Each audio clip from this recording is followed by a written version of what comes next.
शिव बाबा याद है ना। ओम शांति। 14 मई 2024 के ईश्वरीय महावाक्य। पहले सुनते हैं मुरली के मुख्य पॉइंट्स। बाबा ने कहा, खुशी जैसी खुराक नहीं। तुम बच्चों को इस बात की बड़ी खुशी होनी चाहिए कि अभी हम ब्राह्मण बने हैं। खुश रहने वाले खाना भी बहुत थोड़ा और सूक्ष्म खाएंगे। जास्ती खाने वाले को जास्ती नींद आएगी और वह किसको समझा भी नहीं सकेंगे। इस ज्ञान की बातों को तुम्हें बड़ी खुशी से सुनना और सुनाना चाहिए। विचार सागर मंथन कर औरों को भी यह ज्ञानामृत पिलाओ, तब स्वर्ग के गेट खुलेंगे। फिर बाबा ने कहा, तुम्हें माया से बड़ा सावधान रहना है। ऐसा ना हो कशिश कर फिर गंध में ले जाए। यह काम अग्नि जलाती है। एक बार गिरा तो की कमाई चट हो जाएगी। सदा याद रखो, तुम अभी ईश्वरीय संतान बने हो, फिर कोड़ी जैसा क्यों बन पड़ते हो। बाबा ने कहा, 63 जन्मों के पाप काटने हैं तो सिर्फ मामेकम याद करो और कोई को नहीं। लक्ष्मी नारायण को याद करने से भी पाप नहीं कटेंगे। बहुत गई बाकी थोड़ी रही, थोड़े का भी हिसाब है। इस पतित दुनिया का विनाश तो होना ही है, तो क्यों ना उससे पहले नई दुनिया में उच्च पद पाने का पुरुषार्थ कर लेना चाहिए। लास्ट में बाबा ने कहा, आधा कल्प से जिस भगवान को ढूंढ रहे थे वह अभी आकर तुम बच्चों से मिले हैं, तो कितने उल्लास से ऐसे बाबा को याद करना चाहिए। परंतु करते नहीं तो जरूर देह अभिमान है। अब सुनते हैं महावाक्यों को विस्तार से। बाबा ने कहा, मीठे बच्चे आत्म अभिमानी बनो। मैं आत्मा हूँ, शरीर नहीं। यह है पहला पाठ। यही पाठ सबको अच्छी तरह पढ़ाओ। प्रश्न, ज्ञान सुनाने का तरीका क्या है? किस विधि से ज्ञान सुनाना है? उत्तर, ज्ञान की बातें बड़ी खुशी खुशी से सुनाओ, लाचारी से नहीं। तुम आपस में बैठकर ज्ञान की चर्चा करो, ज्ञान का मनन चिंतन करो, फिर किसी को सुनाओ। अपने को आत्मा समझकर फिर आत्मा को सुनाएंगे तो सुनने वाले को भी खुशी होगी। ओम शांति। बाप कहते हैं, आत्म अभिमानी व देही अभिमानी हो बैठो, क्योंकि आत्मा में ही अच्छे व बुरे संस्कार भरे जाते हैं। सबका असर आत्मा पर होता है। आत्मा को ही पतित कहा जाता है। पतित आत्मा कहा जाता है तो जरूर जीवात्मा ही होगी। आत्मा शरीर के साथ ही होगी। पहली पहली बात कहते हैं, आत्मा होकर बैठो। अपने को शरीर नहीं आत्मा समझ बैठो। आत्मा ही इन ऑर्गन्स को चलाती है। घड़ी घड़ी अपने को आत्मा समझने से परमात्मा याद आएगा। अगर देह याद आई तो देह का बाप याद आएगा। इसलिए बाप कहते हैं, आत्म अभिमानी बनो। बाप पढ़ा रहे हैं, यह है पहला पाठ। तुम आत्मा अविनाशी हो, शरीर विनाशी है। हम आत्मा हैं। यह पहला शब्द याद नहीं करेंगे तो कच्चे पड़ जाएंगे। मैं आत्मा हूँ, शरीर नहीं हूँ, यह शब्द इस समय बाप पढ़ाते हैं। आगे कोई भी पढ़ाते नहीं थे। बाप आए ही हैं आत्म अभिमानी बनाकर ज्ञान देने। पहला ज्ञान देते हैं, हे आत्मा तुम पतित हो, क्योंकि यह है ही पुरानी दुनिया। प्रदर्शनी में भी तुम बच्चे बहुतों को समझाते हो, प्रश्न उत्तर करते हैं, तो जब दिन के समय रेस्ट मिलती है उस समय आपस में मिलना चाहिए, समाचार पूछना चाहिए, किसने क्या क्या प्रश्न पूछे, हमने क्या समझाया, फिर उनको समझाना है। फिर उस पर ऐसे नहीं ऐसे समझाना चाहिए। समझाने की युक्ति सबकी एक नहीं होती। मूल बात है, अपने को आत्मा समझते हो या देह। दो बाप भी सबके हैं जरूर। जो भी देहधारी हैं उनका लौकिक बाप भी है, पारलौकिक बाप भी है। हद का बाप तो कॉमन है। यहाँ तुमको मिला है बेहद का बाप। वह हम आत्माओं को बैठ समझाते हैं। वह एक ही बाप भी है, टीचर भी है, गुरु भी है। यह पक्का कर देना चाहिए। जब तुम किसको समझाते हो, जो तुमसे प्रश्न पूछते हैं उस पर आपस में बैठना चाहिए। जो होशियार हैं उनको भी बैठना चाहिए। तुमको टाइम मिलता है दिन के समय। ऐसा नहीं कि भोजन खाते हैं इसलिए नींद का नशा आए। जो बहुत खाना खाते हैं उनको नींद का आलस्य आता है। दिन में क्लास कराना चाहिए। फलाने ने यह पूछा, हमने यह रिस्पॉन्स किया। प्रश्न तो भिन्न भिन्न पूछेंगे, उनका रिस्पॉन्स भी चाहिए रियल। देखना चाहिए उनको कशिश में लाया, सेटिस्फाई हुआ, नहीं तो फिर करेक्शन निकालनी चाहिए। जो होशियार हैं उनको भी बैठना चाहिए। ऐसे नहीं खाना खाया जल्दी नींद आए। देवताएं खाना बहुत थोड़ा खाते हैं क्योंकि खुशी है ना, इसलिए कहा जाता है खुशी जैसी खुराक नहीं। तुम बच्चों को अथाह खुशी होनी चाहिए। ब्राह्मण बनने में बड़ी खुशी है। ब्राह्मण बनते ही तब हैं जब उनको खुशी मिलती है। देवताओं को खुशी है ना, क्योंकि उन्हों के पास धन महल आदि सब कुछ है, तो उन्हों के लिए खुशी ही काफ़ी है। खुशी में खाना भी बहुत थोड़ा सूक्ष्म खाएंगे। यह भी एक कायदा है। जास्ती खाने वाले को जास्ती नींद आएगी। जिसको नींद का नशा होगा वह किसको समझा भी नहीं सकेंगे, जैसे लाचार। यह ज्ञान की बातें तो बड़ी खुशी से सुननी सुनानी चाहिए, समझाने में भी सहज होगा। मूल बात है बाप का परिचय देना। ब्रह्मा को तो कोई जानते नहीं। प्रजापिता ब्रह्मा है, ढेर की ढेर प्रजा है। यह प्रजापिता ब्रह्मा कैसे होगा, इस पर बहुत अच्छी रीति समझाना है। बाप ने समझाया है, इनके बहुत जन्मों के अंत के भी अंत में वानप्रस्थ अवस्था में मैं प्रवेश करता हूँ। नहीं तो रथ कहाँ से आए? रथ गाया हुआ ही शिव बाबा के लिए है। रथ में कैसे आते हैं उसमें मूंझते हैं। रथ तो जरूर चाहिए। श्री कृष्ण तो हो न सके तो जरूर ब्रह्मा द्वारा समझाएंगे। ऊपर से तो नहीं बोलेंगे। ब्रह्मा कहाँ से आया? बाप ने सुनाया है, मैं इनमें प्रवेश करता हूँ। जिसने पूरे 84 जन्म लिए हैं, यह खुद नहीं जानते, मैं सुनाता हूँ।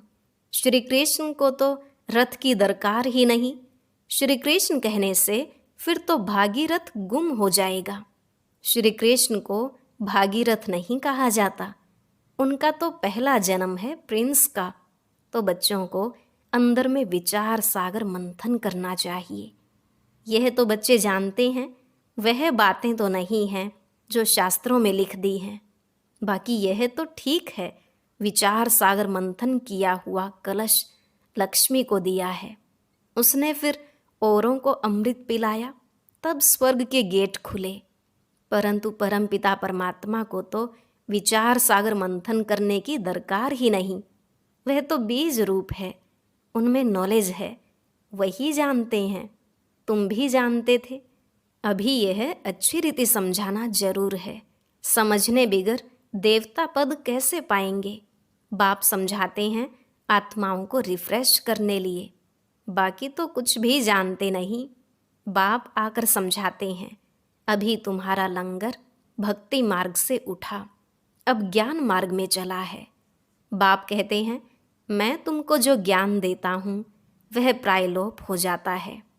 एक है निराकार, दूसरा है साकारी। बाप समझाया तो बहुत अच्छा जाता है, परंतु माया ऐसी है जो कशिश कर गंध में ले जाती है, पतित बन पड़ते हैं। बाप कहते हैं, बच्चे तुम काम चिता पर चढ़ एकदम कब्रिस्तान में आ गए हो, फिर यहाँ ही परिस्तान होगा जरूर। आधा कल्प परिस्तान चलता है, फिर आधा कल्प कब्रिस्तान चलता है। अभी सब कब्र दाखिल होने हैं। सीढ़ी पर भी अच्छी रीति समझा सकते हो। यह है ही पतित राज्य, इसका विनाश जरूर होना है। इस धरनी पर अभी कब्रिस्तान है, फिर यही धरनी चेंज हो जाएगी, अर्थात आयरन एज्ड से गोल्डन एज्ड दुनिया होगी। फिर 2 कला कम होंगी, तत्वों की भी कला कम होती जाती है तो फिर उपद्रव मचाते हैं। तुम सभी को अच्छी रीति समझाते हो, अगर नहीं समझते तो गोया कोड़ी मिसल हैं, कोई वैल्यू नहीं है। यह वैल्यू जो बाप बैठ बतलाते हैं, गाया भी जाता है हीरे जैसा जन्म। तुम भी पहले बाप को नहीं जानते थे, तुम कोड़ी जैसे थे, अभी बाप आकर हीरे जैसा बनाते हैं। बाप से ही हीरे जैसा जन्म मिलता है, फिर कोड़ी जैसे क्यों बन पड़ते हो? तुम ईश्वरीय संतान हो ना। गायन भी है आत्माएं परमात्मा अलग रहे बहुकाल। जब वहाँ शांति धाम में है तो उस मिलन में कोई फायदा नहीं होता, वह तो सिर्फ पवित्रता व शांति का स्थान है। यहाँ तो तुम जीव आत्माएं हो और परमात्मा बाप उनको अपना शरीर नहीं है, वह शरीर धारण कर तुम बच्चों को पढ़ाते हैं। तुम बाप को जानते हो और कहते हो बाबा। बाप कहेंगे ओ बेटे, लौकिक बाप भी कहेगा ना, हे बाल बच्चे आओ तो तुमको टोली खिलाऊं, झट सब भागेंगे। यह बाप भी कहते हैं बच्चे आओ तो तुमको वैकुंठ का मालिक बनाऊं, तो जरूर सब भागेंगे। पुकारते भी हैं हम पतितों को पावन बनाकर पावन दुनिया विश्व का मालिक बनाने आओ। अब निश्चय है तो मानना चाहिए, बुलाया भी बच्चों ने है, हम आते भी बच्चों के लिए हैं। बच्चों को ही कहते हैं तुमने बुलाया है, अब मैं आया हूँ। पतित पावन भी बाप को ही कहते हैं ना। गंगा आदि के पानी से तुम पावन बन नहीं सकते, आधा कल्प तुम भूल में चले हो, भगवान को ढूंढते हो परंतु किसको भी समझ में नहीं आता है। बाप कहते हैं हे बच्चों, तो बच्चों का भी उस उल्लास से निकलना चाहिए हे बाबा, परंतु इतना उल्लास से निकलता नहीं है। इसको देह अभिमान कहा जाता है, न कि देही अभिमानी। तुम अभी बाप के सम्मुख बैठे हो, बेहद के बाप को याद करने से बेहद की बादशाही भी जरूर याद आएगी। ऐसे बाप को कितना प्यार से रिस्पॉन्स करना चाहिए। बाप तुम्हारे बुलाने से आया है, ड्रामानुसार 1 मिनट भी आगे पीछे नहीं हो सकता। सभी कहते हैं ओह फादर रहम करो, लिबरेट करो, हम सब रावण की जंजीरों में हैं, आप हमारे गाइड बनो। तो बाप गाइड भी बनते हैं, सब उनको बुलाते हैं ओ लिबरेटर, ओ गाइड, आकर हमारा गाइड बनो, हमको भी साथ ले चलो। अभी तुम संगम पर खड़े हो, बाप सतयुग की स्थापना कर रहे हैं। अभी है कलयुग, करोड़ों मनुष्य हैं। सतयुग में तो सिर्फ थोड़े देवी देवता ही थे, तो जरूर विनाश हुआ होगा। वह भी सामने खड़ा है जिसके लिए गायन है साइंस घमंडी, कितना बुद्धि से अक्ल निकालते रहते हैं। वह हैं यादव संप्रदाय। फिर हिस्ट्री रिपीट होनी है, अभी तो सतयुग की हिस्ट्री रिपीट होगी। तुम समझते हो हम नई दुनिया में उच्च पद पाने का पुरुषार्थ कर रहे हैं, पवित्र जरूर बनना है। तुम समझाते हो इस पतित दुनिया का विनाश जरूर होना है। बच्चे आदि तो तुम्हारे जीते नहीं रहेंगे, न कोई वारिस बनेंगे, न शादी आदि करेंगे। बहुत गई बाकी थोड़ी रही, थोड़ा समय है, उसका भी हिसाब है। आगे ऐसे नहीं कहते थे, अभी टाइम थोड़ा है। पहले वाले जो शरीर छोड़कर गए हुए हैं, नंबरवार पुरुषार्थ अनुसार जन्म लिया है। कोई यहाँ आए भी होंगे, दिखाई पड़ता है जैसे कि यहाँ का बिछड़ा हुआ है। उनको ज्ञान के बिगर मज़ा नहीं आएगा। माँ बाप को भी कहते हैं हम तो यहाँ जाएंगे।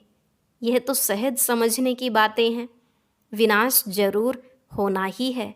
लड़ाई की तैयारी भी देख रहे हो, आधा खर्चा तो इन्हों का इस लड़ाई के सामान में ही लग जाता है।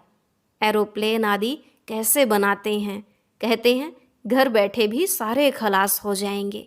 ऐसी ऐसी चीज़ें बनाते रहते हैं, क्योंकि हॉस्पिटल आदि तो रहेंगे नहीं। ड्रामा में यह भी जैसे बाप के इशारे मिलते हैं, वह भी ड्रामा में नोंद है। समझते हैं ऐसा न हो जो बीमार पड़ जाएं। मरना तो सबको जरूर है। राम गयो रावण गयो। जो योग में रह आयु बढ़ाते होंगे उनकी जरूर बढ़ेगी। अपनी खुशी से शरीर छोड़ देंगे। जैसे मिसाल बताते हैं, ब्रह्म ज्ञानी हैं, वह भी ब्रह्म में जाने के लिए ऐसे खुशी से शरीर छोड़ते हैं, परंतु ब्रह्म में कोई जाते नहीं, न पाप कटते हैं। पुनर्जन्म फिर भी यहाँ लेते हैं। पाप कटने की युक्ति बाप बतलाते हैं कि मामेकम याद करो, और कोई को याद नहीं करना है। लक्ष्मी नारायण को भी याद नहीं करना है। तुम जानते हो, इस पुरुषार्थ से हम यह पद पा रहे हैं। स्वर्ग की स्थापना हो रही है। हम पढ़ रहे हैं यह पद पाने के लिए नंबरवार पुरुषार्थ अनुसार। उन्हों की जो डायनेस्टी चलती है वह बाप ने संगम पर अभी स्थापन की है। तुम भाषण भी ऐसा करो जो एक्यूरेट किसी की बुद्धि में बैठ जाए। इस समय हम ईश्वरीय संप्रदाय और प्रजापिता ब्रह्मा की मुख वंशावली भाई बहन हैं। हम आत्माएं सब भाई भाई हैं। ब्रह्मा कुमार कुमारियों की शादी होती नहीं, यह भी बाप समझाते हैं।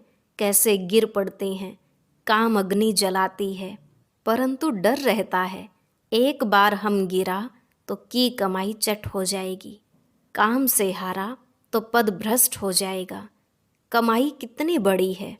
मनुष्य पदम करोड़ कमाते हैं। उनको यह थोड़ी ही पता है कि थोड़े समय में यह सब खत्म होना है। बॉम्ब्स बनाने वाले जानते हैं यह दुनिया खत्म होनी है। हमको कोई प्रेरक है, हम बनाते रहते हैं। अच्छा, मीठे मीठे सिकिलधे बच्चों प्रति माता पिता बाप दादा का याद प्यार और गुड मॉर्निंग। रूहानी बाप की रूहानी बच्चों को नमस्ते। रूहानी बच्चों की रूहानी बाप दादा को नमस्ते नमस्ते, गुड मॉर्निंग, शुक्रिया बाबा, शुक्रिया। धारणा के लिए मुख्य सार। पहला पॉइंट, ज्ञान को अंदर घोटना है, अर्थात विचार सागर मंथन करना है। ज्ञान की आपस में रूह रिहान कर फिर दूसरों को समझाना है। सुस्ती व आलस्य को छोड़ देना है। दूसरा, देही अभिमानी बन बड़े उल्लास से बाप को याद करना है। सदा इसी नशे में रहना है कि हम बाप के पास आए हैं कौड़ी से हीरा बनने। हम हैं ईश्वरीय संतान। आज का वरदान, ज्ञान सूर्य ज्ञान चंद्रमा के साथ साथी बन रात को दिन बनाने वाले रूहानी ज्ञान सितारे भव। ज्ञान सूर्य ज्ञान चंद्रमा के साथ साथी बन रात को दिन बनाने वाले रूहानी ज्ञान सितारे भव। बाबा ने कहा, जैसे वह सितारे रात में प्रकट होते हैं, ऐसे आप रूहानी ज्ञान सितारे, चमकते हुए सितारे भी ब्रह्मा की रात में प्रकट होते हो। वह सितारे रात को दिन नहीं बनाते, लेकिन आप ज्ञान सूर्य ज्ञान चंद्रमा के साथ साथी बन रात को दिन बनाते हो। वह आकाश के सितारे हैं, आप धरती के सितारे हो। वह प्रकृति की सत्ता है, आप परमात्मा सितारे हो। जैसे प्रकृति के तारामंडल में अनेक प्रकार के सितारे चमकते हुए दिखाई देते हैं, ऐसे आप परमात्मा तारामंडल में चमकते हुए रूहानी सितारे हो। स्लोगन, सेवा का चांस मिलना अर्थात दुआओं से झोली भरना। सेवा का चांस मिलना अर्थात दुआओं से झोली भरना। ओम शांति। अब सुनते हैं आज की अव्यक्त मुरली। इसके लिए ऊपर दिए गए बॉक्स पर क्लिक करें।